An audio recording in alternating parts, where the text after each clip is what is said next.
Welcome back to my channel, everyone. We are doing part 2 today of my entire experiment between these MIT $100,000 speaker cables and the $13 lamp cord speaker cables. However, before I get started, I got a few things that I need to tell you all.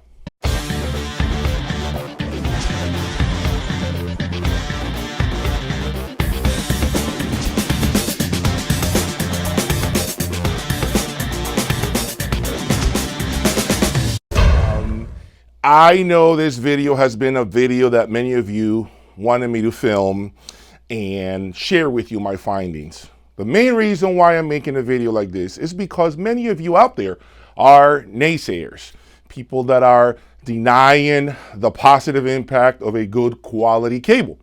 And so I've always heard on forums, yes, forums, which I'm very critical of, that lamp cords sound just as good, as detailed, as nuanced as an audiophile speaker cable. So I figure, let's do the extreme. Let's do my most expensive speaker cable right here against the most affordable lamp cord that I can find in a local hardware store. If you haven't seen part 1 of this video, I urge you to go and find part 1 of this video.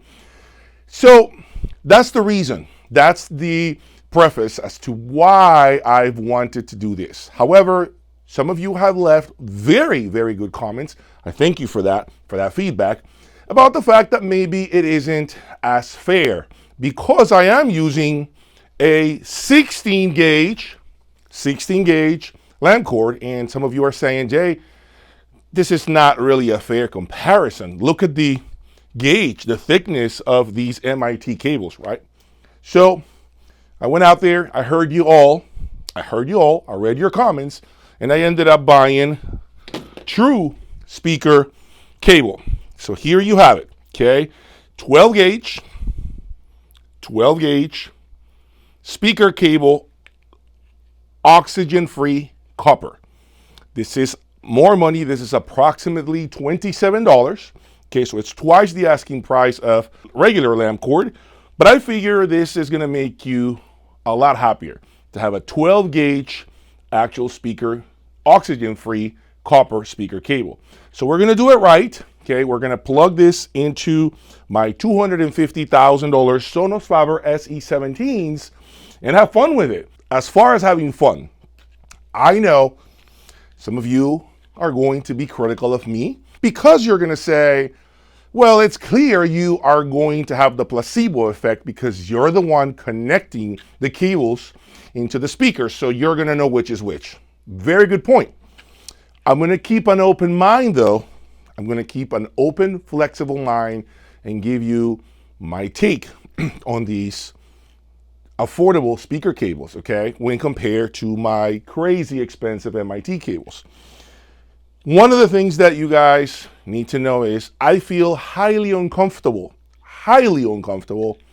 letting just anyone come around my speaker and plug in speaker cables while I sit here blindfolded.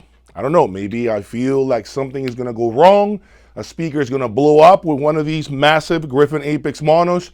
And so I will say that what I'm gonna do is I'm gonna have 2 local audiophiles, friends of mine, come in. All right, come in.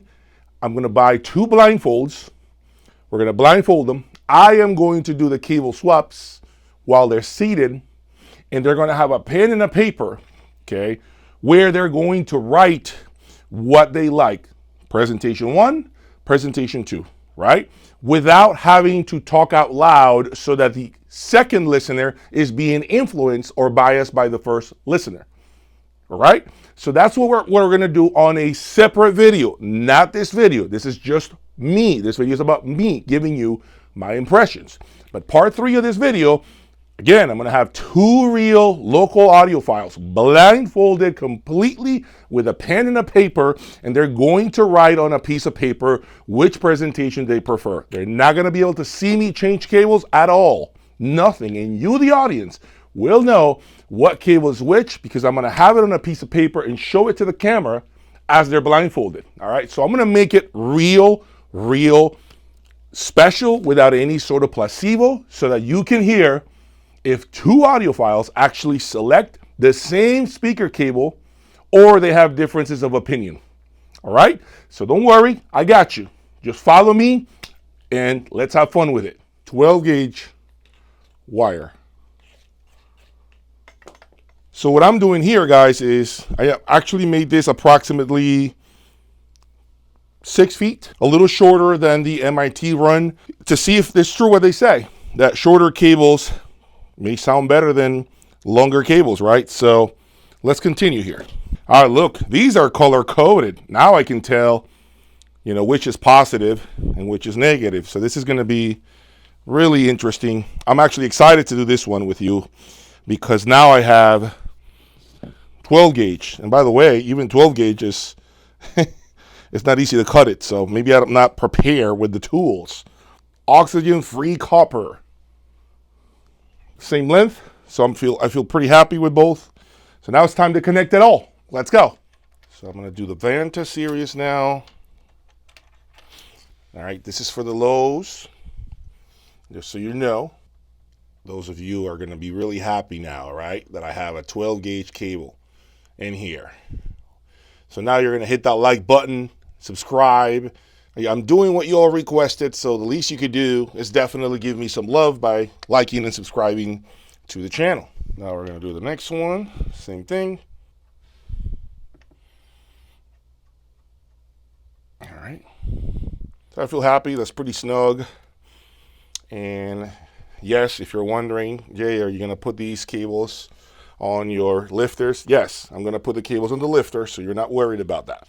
All right, so these are the Vanta series cables from Griffin that I'm pulling out. And we are going to use the affordable speaker cables.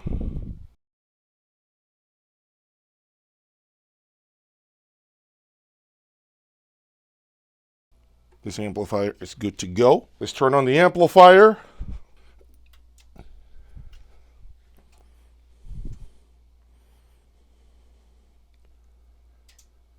All right, that amplifier is great. The mono on the right side is fine. Let's go to the next one. All right, so now we're going to do the other mono.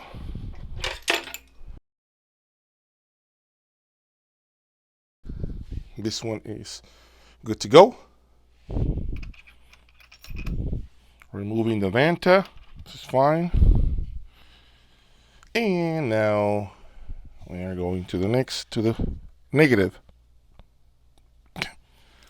So we're good to go on this one. I'm happy with it. And now we just kind of have to lift the cables off the floor. Turn on amplifier number 2.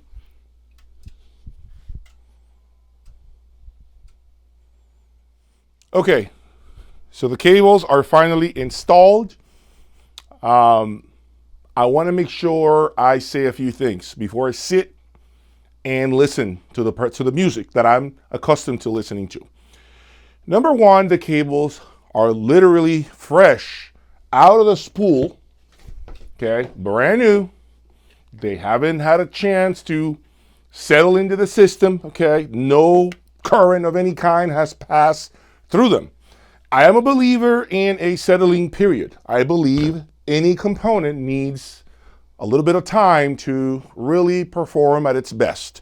And yes, even though these are cheap cables, I believe they deserve some time. Okay, with that said, remember, I am using this microphone. This is a mono lavalier. You're not going to get an understanding of what I'm hearing. I'm only using one microphone, so don't try to decipher the presentation. You have to go by what I'm saying, what I'm speaking into the microphone. So I want you to make sure you understand that, okay? And I am going to be as open, as unbiased as possible, given the two conditions that I just outlined. Brand new cables, okay, that I'm listening to, and cables that haven't had a chance to settle in just yet. All right, so I'm going to sit my butt down there right now, and listen to some tracks and see where the cards may fall. Please subscribe. Okay, the equipment that's playing right now is the Griffin Apex Monos Commander from Griffin, the Lampensator Horizon. For music server, I am using the Tyco Extreme music server and the Tyco network switch. Streaming comes from the XDMS software that Tyco owns and Tidal. Give it more volume. Something's got a hold on me lately, though I don't know myself anymore. Feels like the walls are all closing in, and the devil's knocking at my door. Whoa, out of my mind, how many times did I tell you I'm no good at being alone? Yeah, it's taking a toll on me, trying my best to keep from tearing the skin off my bones. Don't you know I lose control when you're not next to me? I'm falling apart right in front of you. Can't you see I lose?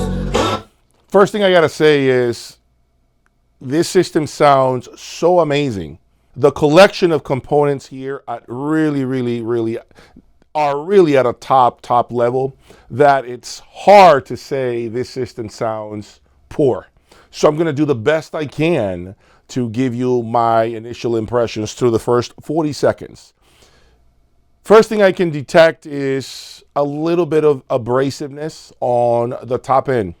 When he hits the notes and he screams into the microphone, right? I hear the lack of refinement, for lack of a better word. There is an unrefined yell, scream, if that makes sense. That is something that I don't pick up with the MIT cables or my authentic audio image cables. So I'm going to keep listening to it. Again, the top end right now is quite unrefined. When you're not next to me, you're breaking my heart, baby. You make a mess of me.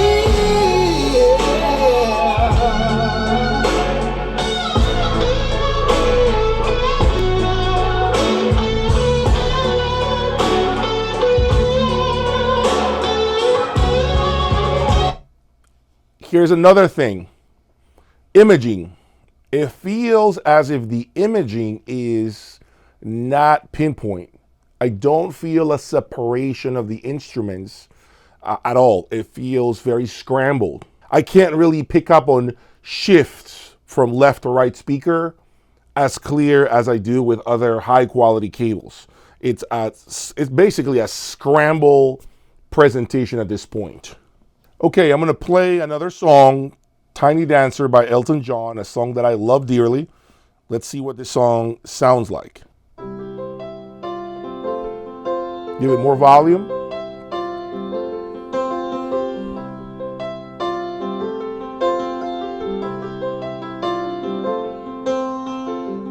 Blue jean baby, LA lady, seamstress for the band, pretty eye, pirate smile. You marry a music man, ballerina. You must have seen her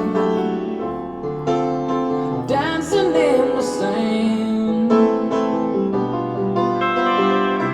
Now she's in me, always with me, tiny dancer in my hand.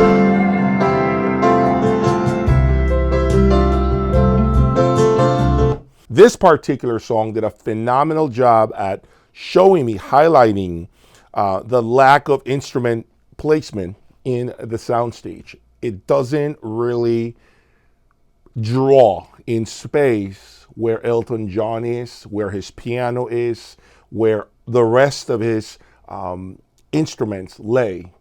I also feel like I wouldn't call it anemic, but it lacks body. It lacks this forcefulness, this thrust, if you will. When that bass begins to hit, that drum begins to go, I find that it doesn't feel like it hits me, right? And I'm using the same volume as I typically use with other cables. But again, they are fresh cables. Maybe over time they'll get to do some other things. So let's keep listening to them. Hold me close, I'm tired of dancing.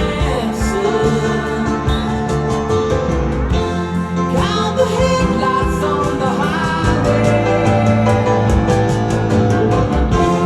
Lay me down in the sheets of linen. You had to miss the day to day.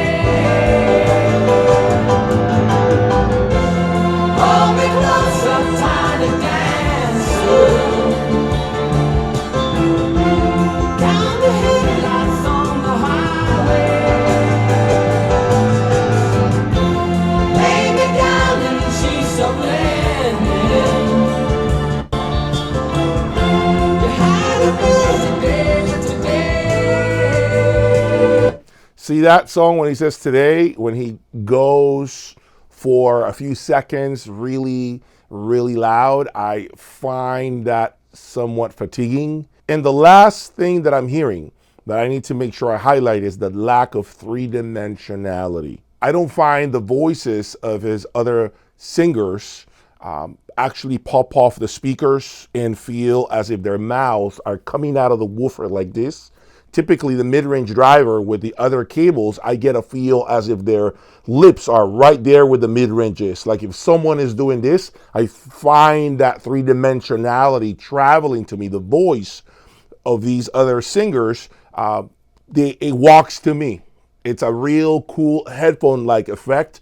This cable, clearly, this affordable speaker cable doesn't display that, okay? It's very one-dimensional. Things are towards the back more than front and center. Think of it as you are listening to the presentation in a live venue really far towards the back. That's it. One more time. I got to make sure I reinforce this point. This is my early preliminary feeling. The cables are fresh out of the spool, just cut into 6-foot cable lengths, and they're going to need some time. So I may or may not do this again, but there you have it. My initial impressions of a lamp cord or an affordable speaker cable in comparison to a $100,000 speaker cable. So next time, part 3 of this video, you'll have 2 people here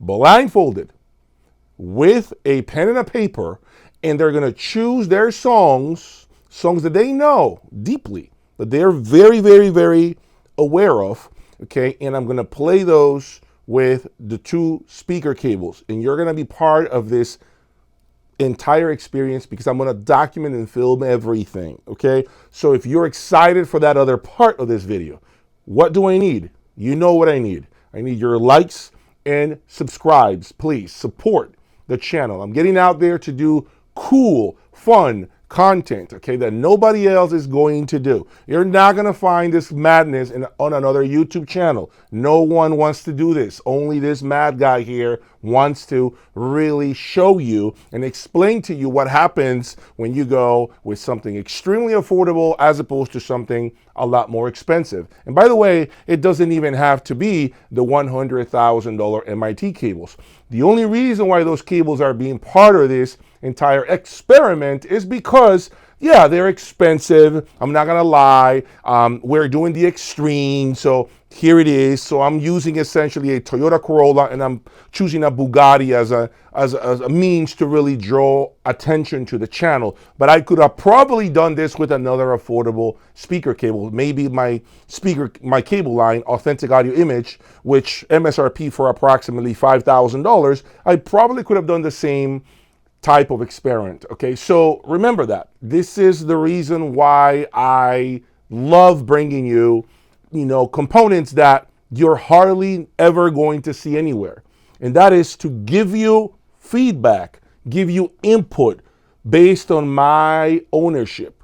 I'm not borrowing any of this. You see all these boxes of stuff that's about to get listed on my website, jaysaudiolab.com. It's all my stuff. I live with it. Okay, and unfortunately, oftentimes I don't have the time to make content like this every single day. But if you gave me that support and you showed me through likes and subscribes that this is the type of stuff that you find interesting and appealing, my commentary, what it feels like to live with this and do contrasts, right, between expensive and affordable stuff, then let it be known. Comment. Let me know in the comment section, this is what you want. Talk to me. I heard you, right? I heard you by buying 12 gauge speaker cable. So I took your comments and I ran with them. I brought you a 12 gauge oxygen free copper speaker cable to do a fair comparison. Take care and stay tuned for part 3. You do not want to miss that one. Peace.